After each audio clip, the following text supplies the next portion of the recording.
पाकिस्तान की मौजूदा सूरत हाल को देखते हुए इस वक्त पाकिस्तान में सबसे बड़ा आईनी बहरान खड़ा हो चुका हुआ है।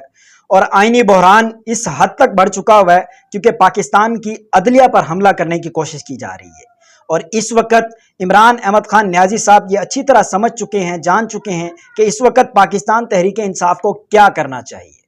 इसी तरह पाकिस्तान तहरीक इंसाफ ने 27 सितंबर बरोज जुमा को एक मुल्क गिर एहतजाज की कॉल दी हुई है। उसी तरह 28 सितंबर बरोज हफ्ते वाले दिन इमरान अहमद खान न्याजी साहब और पाकिस्तान तहरीक इंसाफ ने रावलपिंडी में एक लियाकत बाग में जलसे का ऐलान किया हुआ है। उसी तरह 29 सितंबर को कराची के अंदर एहतजाज की कॉल दे दी गई है। इमरान खान साहब इस चीज़ को अच्छी तरह समझ चुके हैं और इस चीज़ के बारे में ऑलरेडी बता चुके हैं कि अगर अदलिया पर हमला करने की कोशिश की गई तो मुल्क गिर एहतजाज किए जाएंगे और हम स्ट्रीट मूवमेंट शुरू करेंगे। तो इसी तरह इस वक्त पाकिस्तान तहरीक इंसाफ के पास सिर्फ एक रास्ता मौजूद है, वो है एहतजाज का रास्ता, वो है स्ट्रीट मूवमेंट का रास्ता, जिसको इमरान खान साहब ने अपनाना शुरू कर दिया है। अभी तक गैर मुसद्दिका इतलात के मुताबिक इमरान खान साहब ने अगले 72 घंटों में शायद बहुत बड़ा सरप्राइज देना है।